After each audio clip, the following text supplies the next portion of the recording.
نے وہاں جا کے ان کو علاج بھی لوگوں کا کرنا تھا اور وہاں ایک ہسپتال قائم کرنا تھا جدے میں. تو انہوں نے وہاں جا کے وہ تھوڑا بہت کام کیا اور بنیاد رکھی شفا خانے کی. تو پھر وہ آئے یہاں پاکستان. تو لوگوں سے کچھ چندہ وغیرہ کنٹریبیوٹ کرنے کے، کیونکہ سعودی عرب کی حالت اس وقت کوئی ایسی، وہ بہت ہی غریب تھے اور وغیرہ. تو یہاں پہ وہ علامہ اقبال کے پاس آئے. وہ ان کی دوستی تھی ان سے. جی. تو ان کو آ کے بتایا کہ اس طرح میں جدے میں ایک شفا خانہ بنا رہا ہوں، تو کچھ آپ مدد فرمائیں تھوڑی بہت سی. تو اقبال ان کو بٹھا کے تو اندر چلے گئے نا. تو تھوڑی دیر کے بعد آئے اندر سے تو ایک نظم لکھ کے لائے. اسی وقت لکھی انہوں نے. اس کا نام ہے شفا خانہ حجاز. حجاز. یہ بانگ درا میں یہ نظم موجود ہے. یہ ان کو عبد الرحمن خان بہادر کو انہوں نے لکھ کے دی. اور ایک پیشوائے قوم نے اقبال سے کہا کھلنے کو جدے میں ہے شفا خانہ حجاز. شفا خانہ حجاز بھی انہوں نے خود نام رکھا، جو بعد میں انہوں نے وہاں اس کا نام رکھا. تو وہ تھوڑے بہت پیسے بھی دیے انہوں نے. تو یہ اس طرح کی باتیں ہیں. جی ہاں جی، وہ اس کتاب میں. جی اس کتاب میں. یہ تو خاصی تاریخ آپ نے لکھی، یہ نئی باتیں ہیں میرے لیے. جی بالکل. یہ ساری. اچھا. یہ تو اس طرح کی چیز. واہ واہ. اچھا اقبال کا ذکر آیا تو شاعروں میں جو ہم سے پہلے گزر چکے، ان میں آپ کو کون سے شاعر آپ کو پسند ہیں؟ سچی بات ہے، پہلے تو مجھے اقبال بہت پسند ہے. ابھی بھی ہیں. اقبال کو بچپن میں ہم نے بہت پڑھا. تو وہ شکوہ جواب شکوہ تقریباً مجھے زبانی یاد ہوتا تھا. تو میرا کوئی پڑھے لکھے تو کوئی ہمارے ہاں تھے ہی نہیں. ہماری برادری میں تو اکا ہی نہیں تھے، اور وہ جو گاؤں میں کوئی نہیں تھا. میں پہلا بندہ ہوں جس نے ایم اے کیا ہے. اور ایک اور تھے وہ جو ڈاکٹر بنے تھے، M B B S doctor بنے. تو وہ میرے ماموں وغیرہ آتے تھے تو میں شروع ہو جاتا تھا، یا وہ خود کہتے تھے ہاں بھائی، تو میں اقبال شکوہ شروع ہو جاتا تھا. تو یہ اقبال مجھے بہت ہی پسند تھے. اور اقبال بہت بڑا شاعر ہے. بہت مسائل اس نے حل کیے ہیں، ہمارے مسلمانوں کے بھی اور شاعری کے بھی. میں آپ کو مثال دوں، ایک شعر ہے اقبال کا. اب 3 انسٹیٹیوشن ہیں جن کی وجہ سے ہمیں کچھ ناکامیوں کا سامنا کرنا پڑا یا تباہی کی طرف گئے ہم. تو ایک شعر میں، بلکہ ایک مصرع میں، تو آپ کو شعر میں پیش کرتا ہوں کہ باقی نہ رہی تجھ میں وہ آئینہ ضمیری، باقی نہ رہی تجھ میں وہ آئینہ ضمیری، اے کشتہ سلطانیو ملائیو پیری. اب آپ بتائیں کہ کون سا شاعر ایسا ہے کہ وہ ایک لائن میں، یعنی شاعری کی جو مقبولیت اور شاعری کی جو اندر بیٹھ جانے والی جو صلاحیت ہے، اسی وجہ سے ہے کہ بعض اوقات ایک مصرع آپ کا مسئلہ حل کر دیتا ہے یا پوری تاریخ بیان کر دیتا ہے. پھر اس کے بعد غالب. جی غالب مجھے بہت. میر تقی میر بھی بہت اچھا ہے، لیکن غالب اشعار. ہاں بالکل. لیکن جو آپ کا میلان جو ہے پسندیدگی کا، وہ غالب کی طرف پھر جاتا ہے. اچھا. تو غالب کے سلسلے میں ہم دیکھتے ہیں طارق نعیم صاحب کے اس کے بہت سے اشعار آج بھی ایسے لگتے ہیں کہ وہ آج کے عہد کے لیے، اور بہت سی سچویشنز ایسی ہیں جس پہ اس کے اشعار آ کے منطبق ہو رہے ہیں. جی بالکل، یہی تو ہوتا ہے. وہ ہر مسئلے کو حل کرتا ہے. کوئی بھی موضوع ہو، کسی وکیل کو مشکل ہو، کسی دلیل کو مشکل ہو، غالب کا شعر آ جاتا ہے. تو زندگی کا کوئی شعبہ ایسا نہیں ہے. بڑے شاعر کی یہی کمال ہوتی ہے. صحیح کہا. پھر اس نے گنجائش نہیں چھوڑی. جو بھی مضمون اس کے شعر میں آیا ہے وہ مکمل طور پہ آیا ہے. آپ یہ نہیں کہ وہاں اصلاح کر سکتے کہ یہ یوں ہونا چاہیے، یوں بھی ہونا چاہیے تھا، لیکن جو اس نے کہا ہے وہ مکمل ہے. اچھا، آپ کو ضمیر جعفری صاحب کے ساتھ کافی رہنے کا اتفاق ہوا ہے. تو میں نے ان کے بارے میں یہ سنا ہے کہ وہ غیبت نہیں کرتے تھے کسی کی. نہیں کرتے تھے. تو یہ ایک بڑی یونیک سی بات ہے. آج کل ہم سب بھی عام طور پہ اس میں یعنی یوں کہیے کہ ملوث ہیں. جعفری صاحب کا میں نے ایک انٹرویو کیا تھا. اچھا. وہ نوائے وقت میں. ٹھیک. تو پہلے بھی وہ ملتے رہتے تھے, ظاہر ہے فنکشنوں, ہم رپورٹنگ کرتے تھے وغیرہ وغیرہ. تو انٹرویو کیا تو وہ میرے جس دن چھپا تو وہ صبح صبح دفتر آ گئے شکریہ ادا کرنے کے لیے. تو میں آیا ہی نہیں تھا ابھی. تو بعد میں آیا تو بڑی دھوم مچی ہوئی تھی وغیرہ وغیرہ. تو پھر ان سے وہ میرے قریب ہی آ گئے وہاں. تو وہ پھر روزانہ میں جاتا تھا ان کے, وہ خود ہی بلاتے تھے کہ آ جایا کرو. تو بہت ہی نفیس اور بہت ہی سادہ آدمی تھے, بہت ہی سادہ, یعنی پہننے میں. اور ان کا شعر بھی ہے, پتہ نہیں 2 کپڑوں میں عمر گزاری ہم کتنے آسان رہے ہیں, اور اس طرح مطلب ہے کہ وہ اپنا کوئی نمود و نمائش نہیں, کچھ نہیں. اور شاعر بھی اچھے تھے یقین. اور مکان بھی سنا ہے کوئی نہیں بنایا, مکان کوئی نہیں بنایا, وہ بلبل کشمیری یا کس کا تھا وہ اس میں رہتے تھے. اچھا. تو اپنا مکان کوئی نہیں بنایا. بڑے بے نیاز آدمی تھے اس کا, بہت ہی مطلب ہے کہ وہ اپنا بڑے شاعر تھے, بڑے شاعر تھے اور بڑے انسان تھے. اور جو ابھی کچھ دیر پہلے آپ نے بتایا کہ آپ جب کوئی روزگار کا مسئلہ تھا تو انہوں نے ایک شکل جو پیدا کی, بالکل, تو یہ بھی بڑی گریٹنس کی بات ہے. جی ہاں. تو وہ مجھے کہتے تھے کہ یہ جو پبلشر ہیں, یہ بڑے بڑے جو پبلشر ہیں, یہ کتاب چھاپتے ہیں زیادہ, اور جب بھی جاؤ تو کہتے ہیں وہ تو پڑی ہوئی ہے اور یوں. تو وہ بہرحال ان کو بھی پتا تھا کہ تو ان کو اپنا میٹھے کا بڑا شوق تھا. اچھا, میٹھا کھانے کا. تو وہ اپنا شوگر وغیرہ کی پرابلم بھی تھی. تو ان کی جو اہلیہ تھیں وہ بڑی سخت قسم کی تھیں. وہ سامنے بیٹھی ہوتی تھی, نظر رکھتی تھی کہ وہ. تو میں 2-3 آپ کو واقعات بتاتا ہوں کہ تو ایک دفعہ وہ انہوں نے کہا نوکر کو, وہ آج کل وہ مقتدرہ میں ہے وہ, انہوں نے بھرتی کروایا تھا اس کو, کہ وہ ذرا چابی ڈھونڈو تو وہ حلوہ وہ ایک کدو کا کوئی حلوہ مٹھائی ہوتی ہے, تو وہ چھپا کے رکھا ہوا تھا. تو وہ خیر چابی مل گئی, اور وہ ابھی حلوہ کھا ہی رہے تھے کہ بیگم آ گئی. تو وہ انہوں نے کہا اس کو چھپاؤ اور چابی وہیں ٹنگو جہاں. اب وہ جگہ ہی نہ ملے کہ اتاری کہاں سے تھی. بہرحال خیر وہ اس کو تھوڑا بہت پتہ چلا تو کافی وہ ہوئی.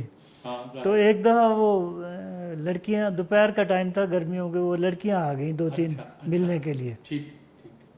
تو جب وہ آئیں تو ان کی اہلیہ کو پتہ نہیں چلا, بیٹھتی وہ سامنے تھی. تو دروازہ بند ہو گیا اور وہ گپیں لگ رہی ہیں ادھر ہنس. تو جب وہ چلی گئیں تب بھی پتہ نہیں چلا. تو بعد میں تھوڑی دیر کے بعد پوچھتی ہیں کہ ضمیر یہ کون آیا تھا. تو انہوں نے کہا کہ یہ انعام الحق جاوید اور وہ سرفراز شاہد آئے تھے. تو انہوں نے کہا کہ مگر جو ہنسی کی آواز آ رہی تھی وہ تو لڑکیوں کی تھی. تو جعفری صاحب کہتے ہیں کہ یہ کم وقت جب یہ دونوں ہنستے ہیں تو لڑکیوں کی آواز معلوم ہوتی. Very interesting.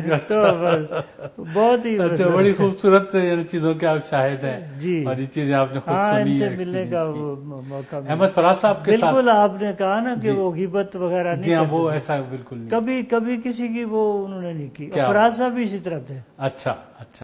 طارق نعیم صاحب 11 سال بڑا عرصہ ہوتا ہے.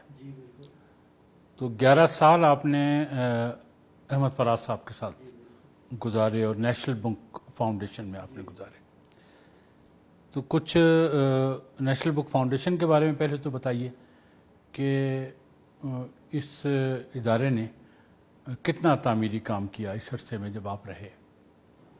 یہ جو ادارہ ہے یہ 72 میں بنا تھا. اسمبلی ایکٹ کے ذریعے. ذوالفقار علی بھٹو صاحب, فیض تھے, حفیظ پیر زادہ تھے, منسٹر تھے ایجوکیشن کے.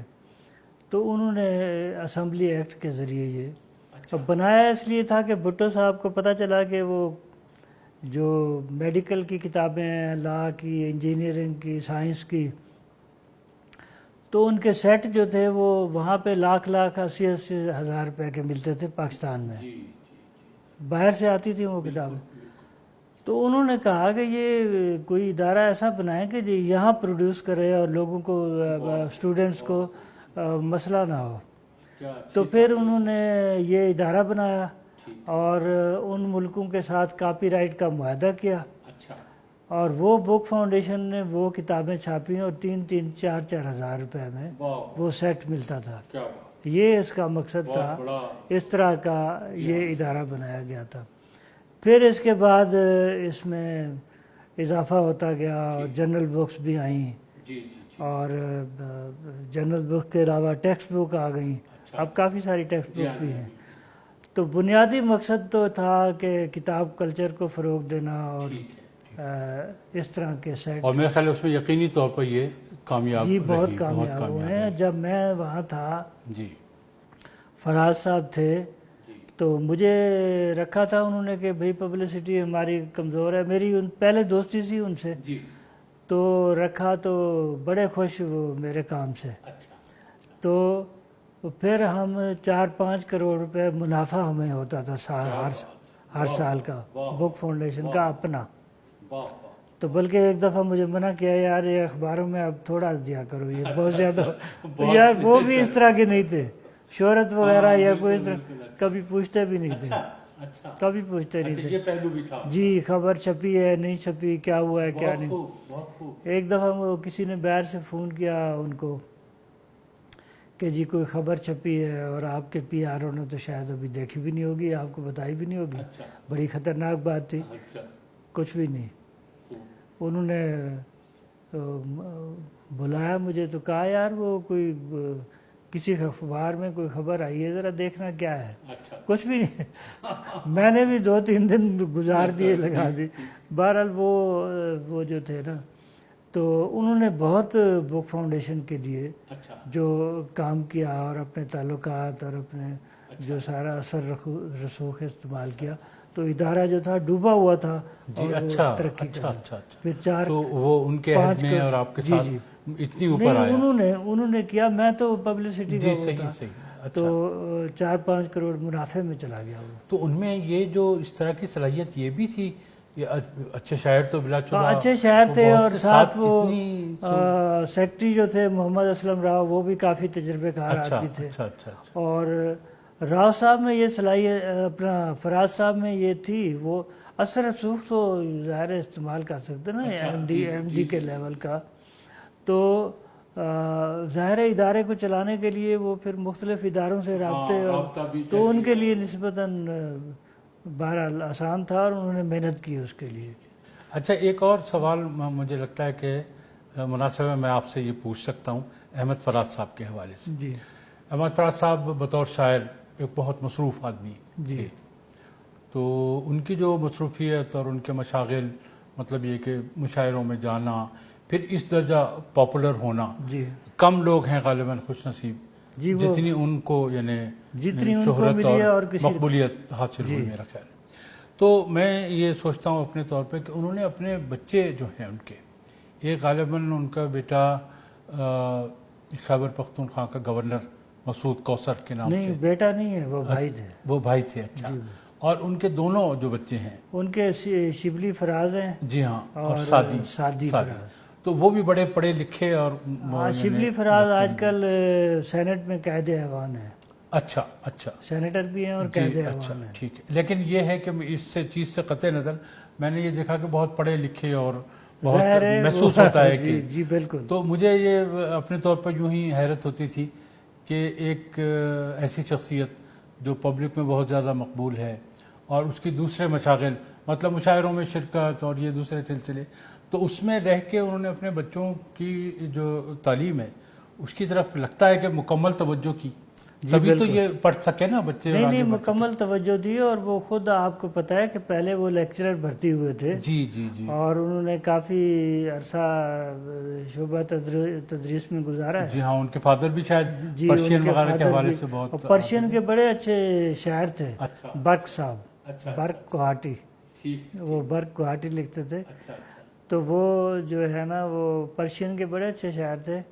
اور پھر فراز صاحب جو تھے, وہ فراز صاحب بھی جو ہے نا ان کے جو شاعری ہے یہ پرشین اور اردو کا بڑا امتزاج کیا ہے انہوں نے، بہت خوبصورت، جیسے آپ نے نفیس کہا بڑا اچھا لفظ استعمال کیا ہے، تو تبھی جو ہے نا اس میں ایک حسن اور ایک دلکشی پیدا ہوئی ہے۔ اچھا، اور پھر ان کے ہاں ایک بڑی خاص بات یہ دکھائی دیتی ہے کہ انہوں نے پبلک میں مقبول ہونے کے لیے وہ نیچے کی سطح پہ نہیں آئے، انہوں نے اپنا جو معیار ہے وہ وہی قائم رکھا اور پبلک کو اٹھا کے وہ اس سطح پہ لائے۔ ان پہ الزام تو لگتے رہے کہ وہ ٹین ایجر کے شاعر ہیں اور یہ ہیں اور وہ سب جو ان سے مخاصمت رکھتے تھے یا جو ویسے نہیں بن سکتے تھے وہ کہتے تھے، ورنہ یہ ہے کہ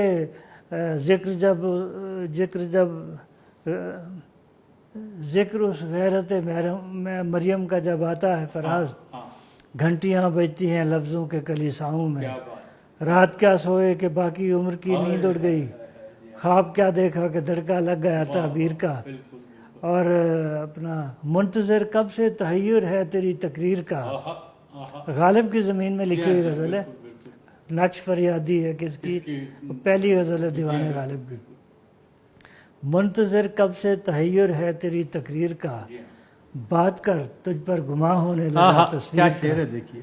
اب دیکھیے مطلب یہ کہ وہ اپنی سطح سے جو علمی سطح ہے، نہیں جو یہ شعر کہے اس کو آپ کہیں جی ٹین ایجر کا شاعر ہے، جی بالکل بالکل، تو وہ یعنی ایک موضوع ایسا تھا کہ جس پہ شروع سے شاعری ہو رہی تھی، محبت کا موضوع رومان، لیکن اس میں انہوں نے ایک نئے خیال نکالے، نئی بات کی، تبھی تو وہ اتنے مقبول تھے اور اتنے وہ تھے۔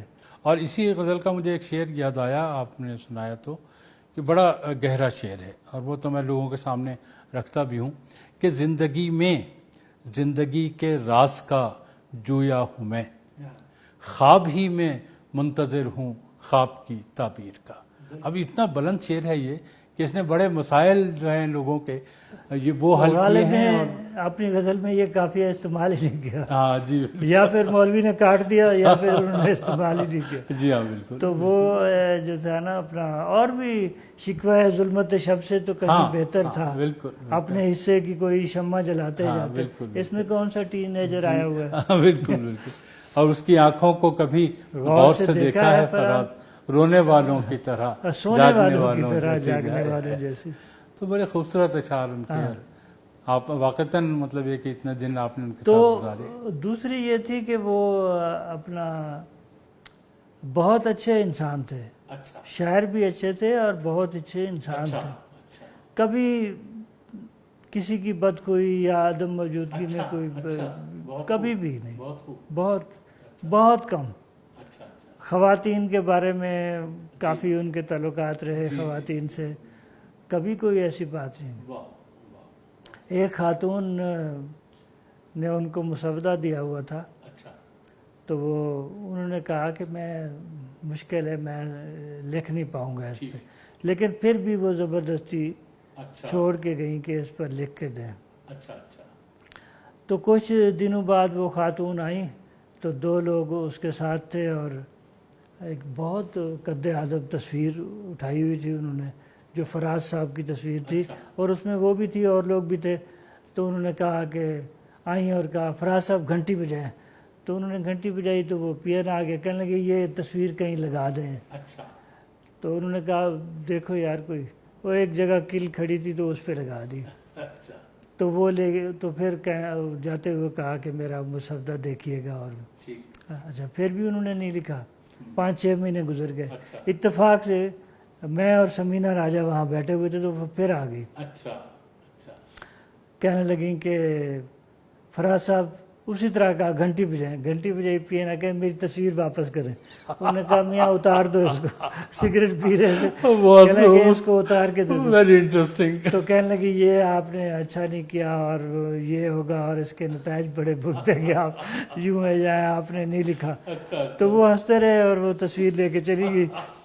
کوئی 3-4 مہینے بعد اس کی وہ کتاب چھپ گئی، تو اور انہیں اس کو دیے وہ، اچھا تو وہ چھپ گئی تو پھر فون کر رہی ہے کہ فراز صاحب وہ میری کتاب چھپ گئی ہے تو آپ اس کے مہمان خصوصی کے طور پہ۔ انہوں نے کہا بی بی میں نے لکھا نہیں ہے تو مہمان خصوصی، تو وہ نہیں گئے۔ تو دوسرا یہ کہ دفتر میں اب میرا سب سے آخری کمرہ تھا. اچھا. کبھی بھی نہیں آئے ادھر. اچھا. سیکٹری کے کمرے میں بھی ایک آدھ دفعہ آئے ہوں گے. سیڑھی چڑھی اپنے کمرے میں گئے, وہاں سے اپنے دفتر کی گاڑی کوئی استعمال نہیں کرنی, کوئی کچھ نہیں, مطلب ہے کہ تو وہ بالکل یعنی ایک دفعہ آئے تھے. ان کے اعزاز میں ایک تقریب ہو رہی تھی اسلام آباد کلب میں.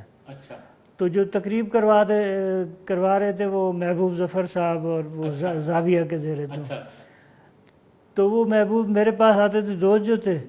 تو وہ فراز صاحب وہ اپنے کمرے سے اٹھ کے آئے اور آ کے کہا کہ یار یہ طارق نعیم کو بیچ میں نہیں ڈالنا, کیونکہ دفتر میں ہے یہ, تو آپ تو ذاتی طور پہ کروا رہے ہیں تو اس کو بیچ میں, یہ کہنے کے لیے. فیض صاحب سے آپ کی ملاقات رہی؟ ملاقات 2 دفعہ ہوئی ہے. اچھا. پہلے دائرہ والوں نے, غضنفر میدی نے ان کے اعزاز میں یہاں میریٹ میں ایک فنکشن کیا تھا. تو وہ وہاں پہ انہوں نے کہا تھا کہ جو ادبی تنظیمیں ہیں وہ ان کو گلدستے پیش کریں گی. ٹھیک ہے. تو ہماری یہ گوشہ ادب تھی, تو اس کی طرف سے ہم نے پھول پیش کیے تھے. بھائی اتنی سی ملاقات تھی. دوسری ملاقات جو تھی وہ بیگم سرفراز اقبال کے گھر میں ویسے ہوئی ہے. کچھ باتیں بھی ہیں جو ہم کہہ نہیں سکتے. اور پھر اسلام آباد ہوٹل میں ان کے اعزاز میں ایک فنکشن ہوا تھا, وہ آخری فنکشن تھا. تو وہاں پہ انہوں نے جب ان کی تقریر کی اور باتیں کی تو ایک کلام پیش کرنے کے ساتھ ایک نعت بھی پیش کی. تو جب نیچے اترے تو لوگوں نے کہا کہ فیض صاحب آپ نعت بھی, کسی نے پوچھا ہوگا تو کہنے لگے کہ ہم سے کبھی کسی نے کہا ہی نہیں سنانے کو, تو آج ہمارا دل کہہ رہا تھا کہ, تو آخری اس میں انہوں نے ایک نعت سنائی. جی. طارق صاحب ایک تو یہ بتائیے کہ کھانے پینے میں کیا پسند ہے آپ کو, کیا کھاتے ہیں؟ ہاں, کسی بھی زمانے میں قیمہ مٹر بھی پسند تھا اور مٹن پسند تھا, لیکن اب کچھ حالات ایسے ہو گئے, کوئی ڈاکٹروں سے کوئی زیادہ دوستی ہو گئی ہے تو پھر وہ چکن جو ہے نا وہ غریبوں اور بے سہاروں کا جو واحد سہارا ہوتا ہے نا وہ چکن ہی رہ جاتا ہے, تو وہ چکن پہ ہی گزارا ہوتا ہے. جی. تو چکن میں مطلب ہے کہ سبزیاں بھی کچھ. ہاں جی. اچھا, موسیقی سے دلچسپی ہے آپ کو سننے سے؟ جی, موسیقی سے تو ظاہر ہے دلچسپی ہونی چاہیے, ایک شاعر کو تو بالکل ہی ہونی چاہیے, کیونکہ جو شاعری ہے یہ بھی انترے ہیں. جی بالکل انترے ہیں. جی, انتروں پہ ہی اس کا وہ ہے. تو موسیقی مجھے دراصل وہ پرانی کلاسیکل زیادہ وہ, تو اس میں غزل زیادہ پسند ہے.